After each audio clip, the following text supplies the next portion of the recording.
En este video revisaremos la información referente a la práctica 17 que lleva por título Diagnóstico de las infecciones del aparato genital, exudado vaginal y uretral. Les pido que tengan a la mano su manual de prácticas y lean la práctica antes de ver el video. El objetivo de esta práctica es aislar e identificar a nivel de género y especie algunos de los agentes etiológicos bacterianos responsables de infecciones en el aparato genital. Aunque en la práctica solo se aborda el trabajo experimental con algunos agentes etiológicos, recuerden que en la clase de teoría revisarán los agentes etiológicos con más detalle. Las infecciones del tracto reproductor son un problema de salud pública mundial. Estas infecciones son especialmente frecuentes en adolescentes y adultos jóvenes. Para su estudio se pueden clasificar con base en la sintomatología que producen, en aquellas que cursan produciendo úlceras en los pacientes o bien flujo vaginal, cervical o uretral. En esta práctica de laboratorio nos enfocamos a aquellas entidades clínicas que causan flujo, mientras que en las clases teóricas ustedes podrán revisar en detalle aquellas que cursan con ulceración.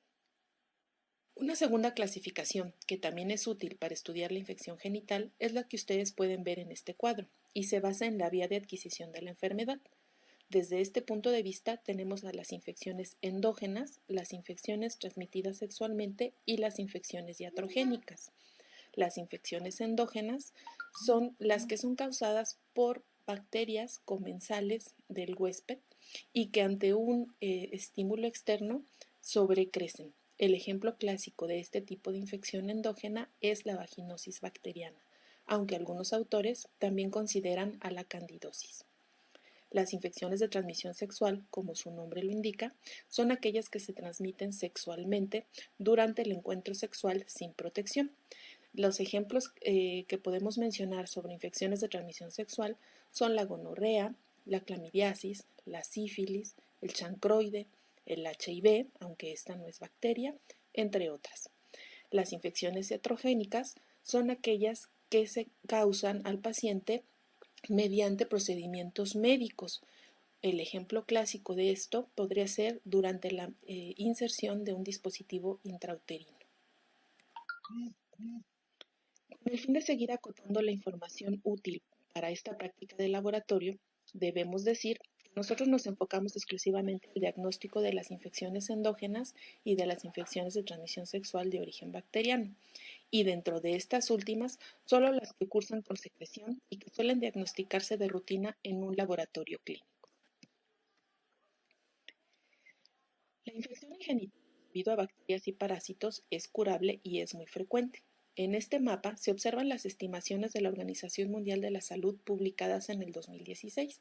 Como ustedes podrán ver aquí, las clamidiasis, la gonorrea y la sífilis ocupan el segundo, tercer y cuarto lugar por frecuencia en el mundo.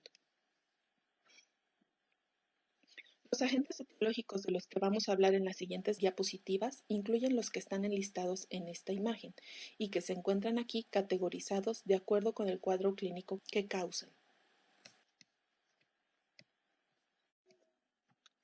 Ustedes saben que una marcha bacteriológica comienza con la toma de muestra, y dado que para que el diagnóstico sea exitoso debemos hacer una buena toma de muestra, considero importante recordar estos criterios generales. Primero, debemos proveer información detallada y clara al paciente de cómo debe presentarse al examen. Segundo, no debemos asignar a la toma de muestras a personal sin capacitación o entrenamiento previo para el tipo de muestras que va a tomar. Y en tercer lugar, debemos recordar que como profesionales de la salud debemos de tener o mantener un comportamiento ético y profesional en todo momento durante la toma de muestra. Otros criterios importantes son los que ustedes pueden ver en esta diapositiva. Debemos tomar la cantidad suficiente de muestra del sitio anatómico más apropiado y emplear el material más indicado, por ejemplo, hisopos con cabeza de algodón, de dacrón o rayón, según sea necesario para el agente etiológico que deseamos aislar. Por ejemplo, para una toma de muestra donde buscamos Neisseria gonorrhoeae, no debemos utilizar algodón, o para una búsqueda de micoplasmas no debemos emplear hisopo de mango de madera, ya que estos materiales resultan tóxicos para estos agentes etiológicos. Finalmente, debemos procesar la muestra lo antes posible. a pesar de que usamos medio de transporte para conservar las características de la muestra y mantenerla en las mejores condiciones, se debe evitar dejar las muestras en la mesa o en el refrigerador. Procesar inmediatamente después de que la muestra llega al área de procesamiento del laboratorio sigue siendo lo ideal. En particular, para la toma de muestra cérvico-vaginal, debemos cuestionar sobre la fecha de última relación sexual, el tipo de relación sexual, si esta fue genital, anal u oral, si el tipo de relación sexual ocurrió con un hombre o con una mujer, si se usó condón o no. También debemos conocer la fecha de última menstruación en el caso de las mujeres, para conocer si existe la posibilidad de embarazo o si está embarazada y poder proceder de manera adecuada durante la toma de la muestra. O en todo caso también podemos conocer si se trata de una paciente en menopausia. También es importante que nosotros preguntemos a los pacientes sobre el cumplimiento de los requisitos solicitados y debemos recordar que los requisitos más importantes en el caso de la toma de muestra cérvico-vaginal son mantener abstinencia sexual de 48 a 72 horas previas a la toma de la muestra, no estar usando duchas vaginales o no haberlas usado durante los últimos 15 días y no estar tomando algún tipo de tratamiento oral o local. Finalmente, antes de proceder a la toma de muestra, es importante explicar a los pacientes el procedimiento que realizaremos y sobre todo mostrarles el material nuevo, estéril y desechable que se empleará. El medio de transporte más empleado para las muestras cervicovaginales es el medio Stuart. Sin embargo, para detecciones especiales se pueden emplear otro tipo de medios de transporte, por ejemplo, el 2-sacarosafosfato o PBS1-POR, que son útiles para transportar las muestras que se analizarán con técnicas de biología molecular, por ejemplo, en una detección de Chlamydia trachomatis o del virus de papiloma humano. En su manual, en la página 231, podrán revisar estos y otros medios de transporte útiles para transportar tanto los exudados cervicovaginales como los uretrales. En una toma de muestra de exudado cervicovaginal debemos tomar 3 muestras de fondo de saco vaginal empleando 3 hisopos y estos 3 hisopos se pueden tomar de forma simultánea. Y además debemos de tomar una muestra de cervix empleando un cepillo citológico como los que se usan para el Papa Nicolau. Como lo muestra esta diapositiva, con el primer hisopo haremos un examen en fresco, con el segundo realizaremos un frote para luego fijarlo y teñirlo con la tinción de Gram. Antes de desechar este hisopo, debemos adicionar una gota de hidróxido de potasio al 10%. A esta prueba se le conoce como prueba de Whiff. Con el tercer hisopo, debemos inocular los medios de cultivo gelosa sangre, Casman, Vigi, McConkey y salmanitol. Por otro lado, a partir del cérvix debemos tomar la muestra con el cepillo citológico. Este cepillo se introduce en el endocérvix, se gira a 90 grados y se extrae para luego inocular el medio Taller-Martin usando la técnica de la Z. En esta diapositiva se muestra esquemáticamente una marcha ideal de procesamiento de un exudado cérvico-vaginal que incluye tanto los procedimientos que les describí en la diapositiva anterior como procesos especiales que están encerrados en un círculo rojo, que son la detección de Chlamydia trachomatis, Mycoplasma genitalium, Mycoplasma hominis y Ureaplasma hilaríticum. Aprovechemos este esquema para repasar más visualmente lo que haremos en el laboratorio. Durante la toma del exudado cervicovaginal tomamos 3 hisopos y un cepillo citológico de endocérvix. Con uno de los hisopos realizamos un examen en fresco, con otro una tinción de Gram y con este mismo hacemos la prueba de liberación de aminas o prueba de Whiff. Una vez que retiramos el espejo vaginal de la paciente, debemos de medir el pH y debemos de registrar durante la toma de muestra la presencia del exudado y las características del mismo. Con el tercer hisopo debemos realizar el cultivo. Este hisopo lo podemos depositar dentro de un medio de transporte Stuart. Una vez que llegamos al procesamiento en el laboratorio, debemos inocular McConkey, un medio para búsqueda de cándida, gelosa sangre al 5% y Casman. Mientras que con el cepillo citológico inocularemos el agar Taller-Martin usando la técnica de la Z. Las placas de McConkey, Vigi o cromoagar para búsqueda de cándida, gelosa sangre, se incuban en aerobiosis a 37 grados centígrados durante 24 horas, mientras que Plasma y Taller Martin se incuban en tensión de CO2 a 37 grados centígrados durante 48 horas. Es muy importante recordarles, en McConkey nosotros estaríamos buscando bacilos gram negativos. En el Vigi o acromoagar estaríamos buscando al género Cándida. En gelosa sangre lo que estaríamos buscando fundamentalmente es Streptococcus agalacti y Listeria monocytogenes, aunque en este medio también, como es un medio enriquecido, ya podemos también detectar la presencia de biota acompañante. Lo mismo ocurre en el caso del casma. Aquí podremos tener crecimiento de lactobacillus o corinebacterias, que son parte de la biota normal de la cavidad vaginal, y la bacteria que en realidad estaríamos buscando como un posible indicador de patología se llama Gardnerella vaginalis. Mientras que en el medio Taller Martin, que como ustedes saben es un medio altamente selectivo para el género Neisseria, estamos buscando fundamentalmente la presencia de Neisseria gonorrea. En el caso de las detecciones especiales, podremos realizar inmunofluorescencia para Chlamydia trachomatis o detección de ácidos nucleicos para Chlamydia trachomatis, detección de ácidos nucleicos para Mycoplasma genitalium, y podremos realizar la búsqueda de Mycoplasma y ureaplasma, o bien realizando cultivos en medios especiales para estos fines, o utilizando sistemas miniaturizados de microcultivo, como el AF Genital System, del cual les hablaron brevemente en el video de la práctica de Neisseria. En este sistema AF Genital System podemos hacer la detección de Mycoplasma hominis u ureaplasma, la cuantificación de estas dos bacterias y el antibiograma a 9 antibióticos. Además, el AF Genital System tiene algunos pocillos para detección de Neisseria gonorrhoeae, de Gardnerella vaginalis, Streptococcus del grupo B, Escherichia coli, Candida, Trichomonas vaginalis, y por eso es que este sistema de identificación se usa en algunos laboratorios clínicos en las marchas de exudado cérvico-vaginal.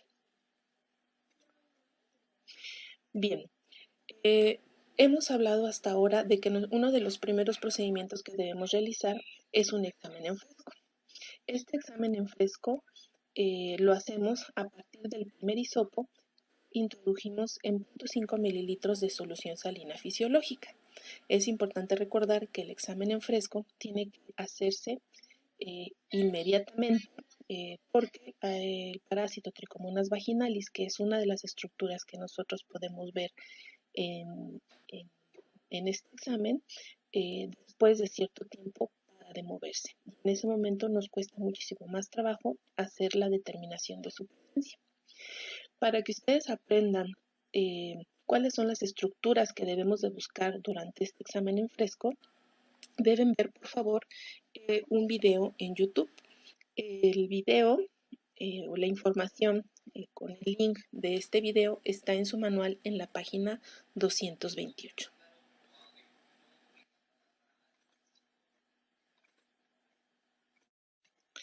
El primer procedimiento a realizar es un examen en fresco. Se coloca una gota de solución salina más secreción de la paciente entre portaobjetos y cubreobjetos, y este se observa a 10 y 40 por. Más detalles de este procedimiento solicitamos a los alumnos el video que se les recomienda en la página 228 de su manual. Es importante señalar que los hallazgos microscópicos del fresco se incluyen en el resultado del laboratorio y por lo tanto es importante tomar nota no solo de la presencia de las diferentes estructuras, sino también de su abundancia. Por favor, hagan una pausa y vean el citado video en YouTube antes de continuar viendo esta presentación. Con el segundo hisopo se realiza un frote y este se fija y se tiñe por la técnica de Gram. En esta laminilla debemos aplicar el criterio de Nugget para realizar el diagnóstico de vaginosis bacteriana. Anteriormente se aplicaba otro criterio que se conoce como grados de limpieza vaginal. Esto último lo menciono porque seguramente ustedes todavía podrán leerlo en algunos libros de texto. El criterio de Nugent nos ayuda para diagnosticar vaginosis bacteriana. En este criterio lo que tenemos que hacer es observar nuestra laminilla y realizar una cuenta de los morfotipos bacterianos microscópicos, específicamente de bacilos gram positivos, bacilos gram negativos cortos y bacilos gram negativos curvos.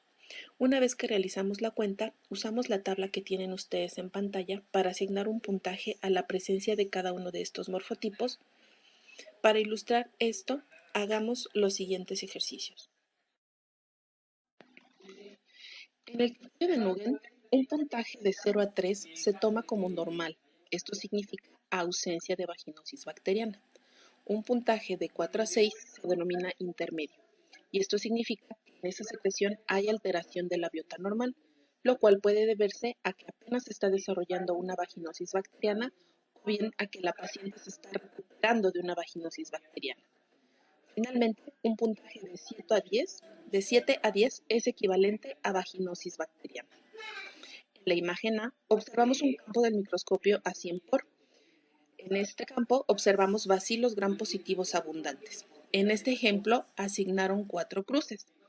No observamos bacilos cortos gram variables, por lo tanto asignaron 0 cruces. Y tampoco se observan bacilos curvos, por lo tanto también asignaron 0 cruces.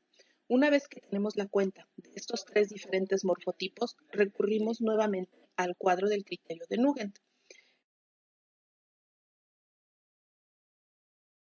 Entonces, 4 cruces en bacilos gram positivos da un puntaje de 0. 0 cruces en bacilos gram variables da un puntaje de 0. Y 0 cruces en bacilos curvos también da un puntaje de 0. La suma de estos 3 valores es 0, por lo tanto esta imagen A queda calificada con 0, lo que significa que estamos viendo una secreción o la secreción de una muestra que no tiene vaginosis bacteriana. Por el contrario, si observamos la imagen F, observamos ausencia de bacilos gram positivos, es decir, 0 cruces. Observamos abundantes bacilos gram variables, por lo tanto se asignó 4 cruces. Y también se observan bacilos curvos, por lo tanto también se asignaron 4 cruces. Nuevamente, una vez que tenemos la cuenta de los 3 diferentes morfotipos, recurrimos al cuadro.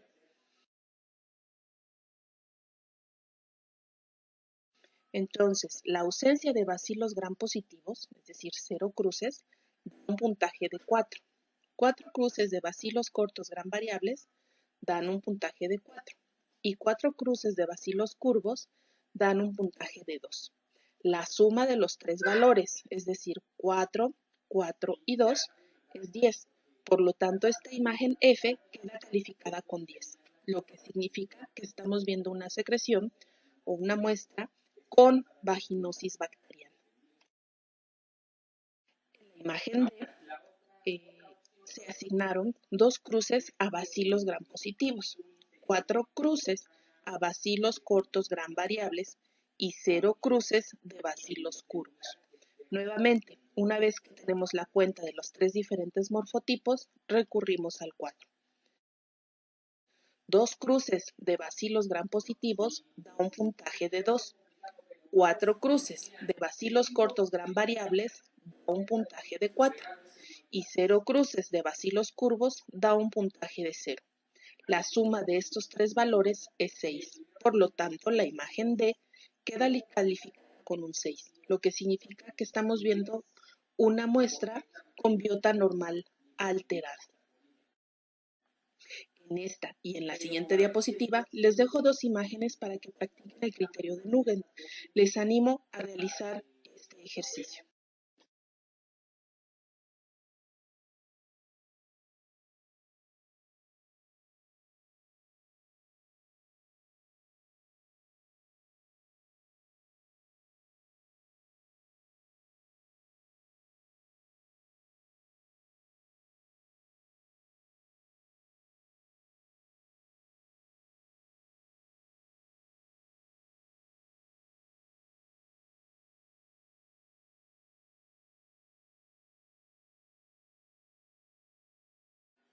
Bien, no olviden que además de aplicar los criterios de Nugent en la tinción de Gram, debemos buscar otras estructuras como polimorfonucleares, con diplococos Gram negativos tanto dentro de los polimorfonucleares como fuera de estas células.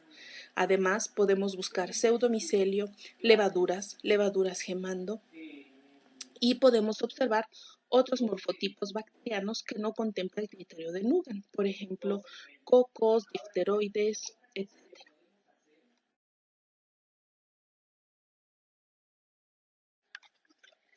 Para el diagnóstico de vaginosis bacteriana, además del criterio de Nugent, se recomienda usar el criterio clínico de Amsel. Este criterio contempla los 4 parámetros que ustedes pueden ver en pantalla: características de la secreción, pH de la secreción, prueba de liberación de aminas y presencia de células clave en el examen en fresco. Bajo el criterio de Amsel se puede hacer el diagnóstico de vaginosis bacteriana cuando dan positivo 3 de los 4 parámetros antes mencionados. Por lo general, el pH se toma de la secreción que queda en las valvas del espejo vaginal que usamos para la toma de la muestra, y la prueba de whiff o de olor se hace adicionando unas gotas de KOH del 10% al hisopo con el que realizamos el frote antes de descartarlo. Mientras que las características de la descarga o de la secreción deben de registrarse durante la toma de muestra y la presencia de células clave se deben de observar en el examen en fresco.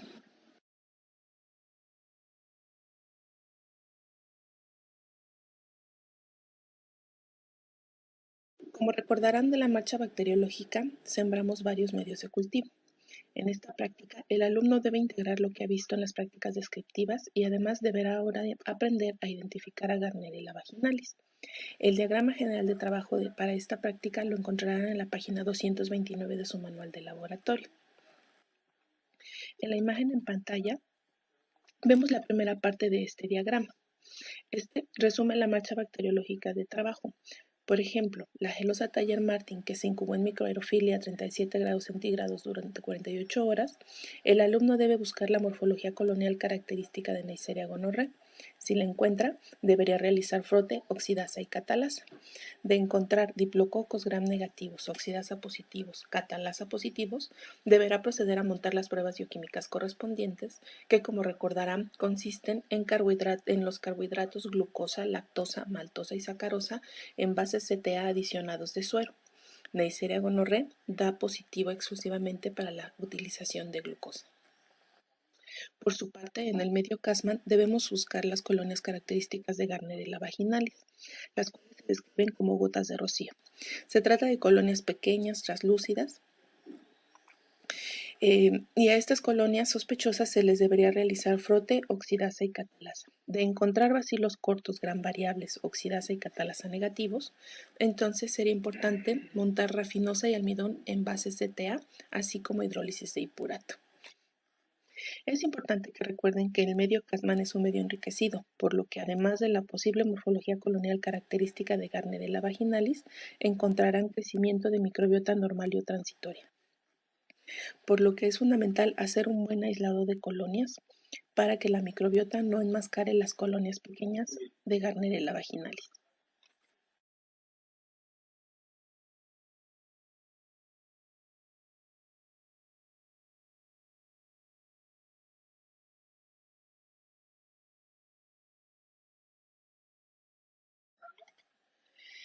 En la segunda parte del diagrama encontramos, por ejemplo, los pasos a seguir a partir de la gelosa sangre.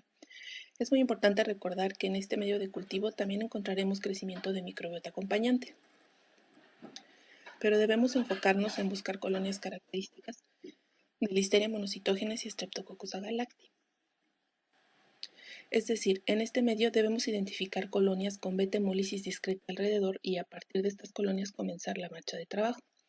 Deberemos realizar frote, oxidasa y catalasa. Si las colonias con beta-hemólisis discreta son cocos gram positivos, catalasa negativos, deberé trabajar una marcha para identificar un posible Streptococcus agalacti. Mientras que si se observan bacilos gram positivos, catalasa positivos, se deberán montar pruebas para identificar una posible Listeria monocitógenes.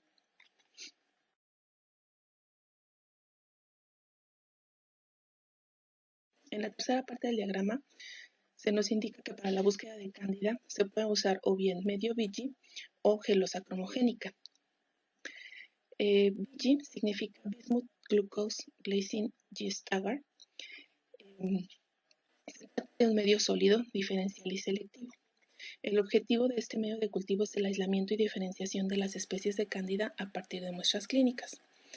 Este medio se basa en que Cándida albicans puede diferenciarse de otras especies de Cándida por el color de la colonia y la morfología colonial. En este medio, los compuestos de azufre y bismuto son los componentes selectivos. Además, el bismuto y el sulfuro se combinan en un precipitado de color marrón o negro que tiñe las colonias y que puede difundirse en el medio. La presencia de crecimiento en este medio de cultivo debe interpretarse de acuerdo con la información que ven ustedes en el siguiente cuadro. Cándida albicans, que en el medio clínico se conoce como la especie más frecuente en muestras cervicovaginales, produce colonias marrón que ustedes pueden ver en la imagen que se muestra en pantalla.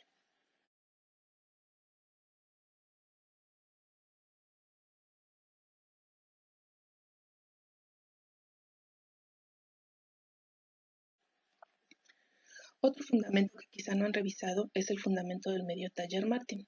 Este medio es un medio selectivo para el aislamiento de las especies patógenas del género Neisseria, esto es Neisseria gonorrhoeae y Neisseria meningitidis. La selectividad en este medio la provee el cóctel de antimicrobianos denominado BCN, que contiene vancomicina, colistina y nistatina. La vancomicina inhibe el desarrollo de bacterias gram positivas, la colistina bacilos gram negativos y la nistatina inhibe el desarrollo de levaduras, por lo que este medio nos permite abatir la microbiota acompañante del exudado cérvico-vaginal y visualizar mejor las colonias de Neisseria gonorrhoeae. Con lo que hemos visto hasta ahora, terminamos la marcha bacteriológica del procesamiento de un exudado cérvico-vaginal, pero antes de la marcha de trabajo del exudado uretral, resolveremos el siguiente cuadro clínico. Lean por favor el caso clínico que tienen en pantalla. Un dato importante en este cuadro clínico es la ausencia de contacto sexual reciente, por lo que se debe de pensar en una infección endógena. La sospecha se refuerza porque el uso de duchas vaginales que suelen abatir la microbiota vaginal y permitir el desarrollo de infección endógena como la vaginosis bacteriana o la candidosis. Los resultados de laboratorio muestran datos compatibles con una vaginosis bacteriana y no con una candidosis, lo cual se refuerza al encontrar estructuras patognomónicas de la vaginosis bacteriana como son las células clave en el fresco y o en el gram, y los criterios de Nugent y Amsel positivos. En este ejemplo, el Nugent aplicado en el gram es superior a 7 y los 4 parámetros del criterio de Amsel dan positivos. Finalmente, en este caso nos señalan que en el cultivo se aisló e identificó a lo que llamamos la bacteria indicadora de la vaginosis bacteriana, es decir, Gardnerella vaginalis. Repasemos entonces cómo se llega a la identificación de esta bacteria. En los medios de cultivo nos señalan que en los medios que se incubaron en aerobiosis se aislaron colonias que se pueden considerar como desarrollo de biota mixta, normal o transitoria, lo cual sugiere que se trata de microbiota del ambiente vaginal. En gelosa sangre no se encontraron colonias con beta-hemólisis discreta, lo que hablaría de la ausencia de Streptococcus agalacti y Listeria monocytogenes. Tampoco se encontró crecimiento en Thayer-Martin, que es el medio de cultivo altamente selectivo para el aislamiento de especies patógenas del género Neisseria. En cambio, en el medio Casman nos comentan que hubo presencia de colonias sospechosas de Gardnerella vaginalis. En las fotos que ustedes pueden ver en pantalla, podemos observar la morfología característica de esta bacteria en el medio Casman en dos diferentes aumentos. A esta morfología colonial se le describe como de gotitas de rocío. Recuerden, se trata de colonias de 2 a 3 milímetros de diámetro. A las colonias sospechosas debemos realizarles frote, oxidasa y catalasa e inocular hipurato de sodio con un inóculo denso y los carbohidratos rafinosa y almidón en base CT. Aunque la inoculación de estos carbohidratos puede realizarse por picadura, algunos recomendamos hacer una suspensión de la bacteria en caldo tioglicolato e inocular estos dos carbohidratos adicionando 2 gotitas de esta suspensión a cada uno de los carbohidratos. Con esta marcha bacteriológica podríamos llegar a la identificación de Gardnerella vaginalis. Y en este cuadro clínico, todos los criterios empleados para el diagnóstico de vaginosis bacteriana dieron positivo. Recordemos, Nugent superior a 7, al menos 3 de los 4 parámetros del criterio de Amsel positivos y la identificación en cultivo de Gardnerella vaginalis. En la toma de muestra uretral se debe cuestionar sobre el tipo de relación sexual, genital, anal u oral, y si esto ocurrió con un hombre o con una mujer. Es decir, debemos identificar plenamente si nuestro paciente es un hombre que tiene sexo con hombre o si es heterosexual. También se debe conocer sobre el uso de condón en la última relación sexual y preguntar al paciente si cumplió con los requisitos solicitados que se le explicaron previos a la toma de la muestra. Los requisitos más importantes son la abstinencia sexual, la retención de orina y no estar tomando antimicrobianos. Finalmente, antes de proceder a la toma de la muestra, es muy importante que le expliquemos a nuestros pacientes cómo es el procedimiento que realizaremos y también mostrarles el material nuevo, estéril y desechable que emplearemos.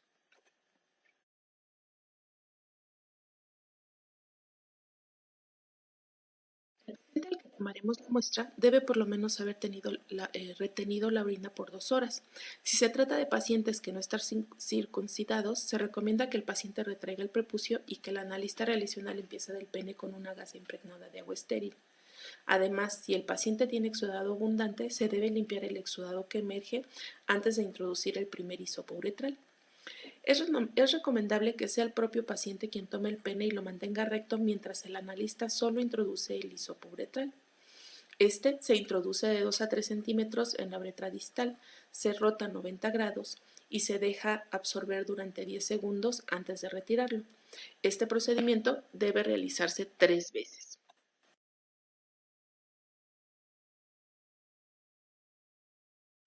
Como se muestra en la información que tienen en pantalla, con el primer hisopo uretral realizaremos un examen en fresco, con el segundo un frote para luego fijarlo y teñirlo con la tensión de Gram, y con el tercer hisopo debemos inocular los medios de cultivo gelosa sangre, gelosa gonococo, Cassman McConkey y salmanitol.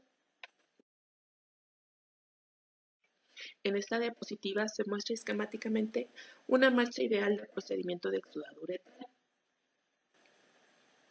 En rojo se muestran algunos de los procedimientos especiales como la detección de los géneros micoplasma, ureaplasma y clamidia. Noten por favor que el procesamiento de exudados uretrales tiene menos trabajo y que en este caso el medio Taller-Martin se cambia por la gelosa gonococo, ya que en la uretra distal no se encuentra tanta microbiota normal y por lo tanto tenemos la posibilidad de no usar un medio selectivo como lo es el Taller-Martin. El primer procedimiento a realizar es un examen en fresco. Se coloca una gota de solución salina y secreción entre porta y cubre y este se observa a 10 y 40 por. Es importante señalar que los hallazgos microscópicos del fresco se incluyen en el resultado del laboratorio y por lo tanto es importante tomar nota no solo de la presencia de las diferentes estructuras, sino también de su abundancia. De entre las estructuras que ustedes vieron en el video recomendado en la página 228 de su manual, para un exudado uretral no se reportan las células clave porque en el caso de los varones estos no tienen valor. En el GRAM debe poner especial énfasis en la búsqueda de polimorfonucleares y diplococos gram negativos dentro y fuera de estas células. Finalmente, con el tercer hisopo debe inocular los medios de cultivo que aparecen en la página 229. En la gelosa gonococo debemos buscar las colonias sospechosas de Neisseria gonorrhoeae. En la gelosa Cassman buscar las colonias sospechosas de Gardnerella vaginalis. La marcha para identificar ambas bacterias las hablamos en el apartado de exudados cérvico-vaginales y por esta razón no las voy a repetir. En McConkey o en MB se deben buscar e identificar enterobacterias que, como ustedes recordarán en la práctica 6, se identifican considerando que se trata de bacilos gram negativos fermentadores de la glucosa oxidasa negativos, a excepción, claro, de Plasmodium ashigeloides. Las pruebas bioquímicas mínimas que debemos realizar son las denominadas INVIC.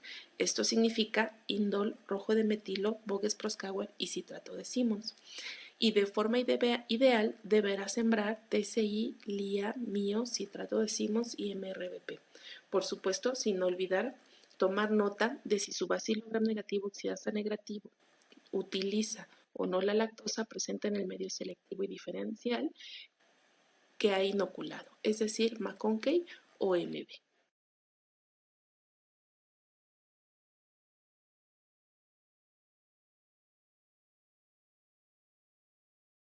Si la placa de sal mannitol tiene crecimiento, usted recordará de la práctica 2 y por lo tanto iniciará una marcha para un coco gram positivo catalasa positivo del género Staphylococcus, por lo que deberá realizar la prueba de coagulasa en tubo o en portaobjetos y montar el taxo de novobiosina de 5 microgramos. No debe olvidar tomar nota de si su coco gram positivo o catalasa positivo utiliza o no el mannitol presente en este medio selectivo y diferencial. Con este procedimiento se termina la marcha de procesamiento de un exudado uretral. Ahora revisemos el siguiente caso clínico.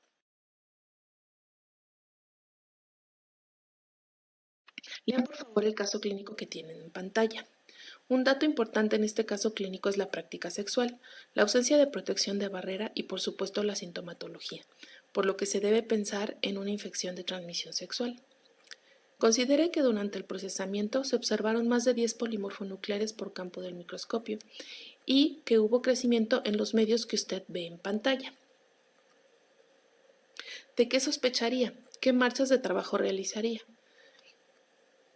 Efectivamente, por el crecimiento en McConkey podemos deducir la presencia de un bacilo gram negativo lactosa positivo. Usted pensaría que las colonias que le muestran los acercamientos de los medios Gelosa gonococo y Casman corresponden también a un bacilo gram negativo. Efectivamente, el acercamiento le muestra colonias que no corresponden con el crecimiento de un bacilo gram negativo, sino con un diplococo gram negativo. Sin embargo, habrá que realizar el frote, teñirlo por gram y realizar las pruebas de oxidasa y catalasa para aceptar o rechazar esta suposición. Los resultados muestran que la colonia que crece en GC y Casman son el mismo, son diplococos gram negativos, oxidasa y catalasa positivos. Derivado de lo anterior, se deduce entonces que estamos ante una uretritis mixta. Esto es, tenemos dos posibles agentes etiológicos. Por un lado, el bacilo gram negativo, lactosa positivo, oxidasa negativo. Recuerda que la oxidasa la debe realizar idealmente de colonia que esté creciendo en un medio no selectivo. Por el otro lado tenemos un diplococo gram negativo, oxidasa y catalasa positivos. Dado lo anterior, usted debería montar bioquímicas para una posible enterobacteria y para un gonococo. En este caso clínico se identificó Escherichia coli, que es un agente etiológico frecuente de uretritis no gonocóxica en pacientes que practican relaciones sexuales anales sin uso de condón, y Neisseria gonorrhoeae, agente etiológico de la gonorrea o bien uretritis gonocóxica.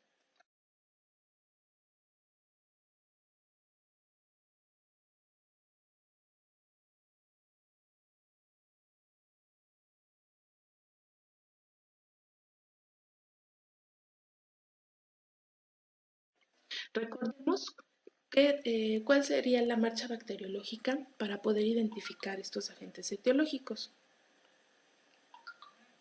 En el caso del diplococo gram negativo, que dijimos que creció en GC, usted debió realizar frote, gram, oxidasa, catalasa, montar utilización de carbohidratos en base CTA, realizar prueba de superoxol, hacer detección de beta-lactamasas y si ésta da positivo, realizar antibiograma por algún método de difusión en agar siguiendo las recomendaciones del CLSI. Mientras que del crecimiento de McConkey deberemos montar las bioquímicas TCI, LIA, MIO, citrato de Simmons y MRBP.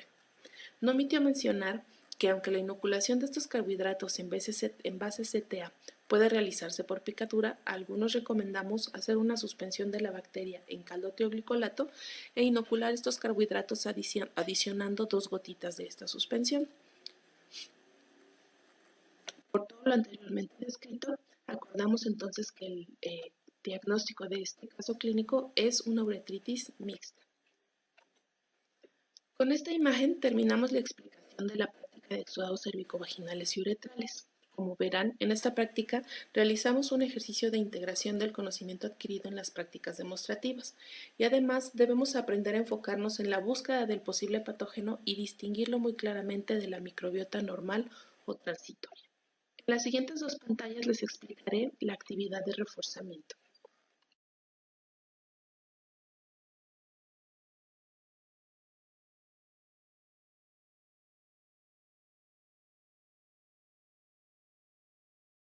La actividad de reforzamiento para el exudado cérvico vaginal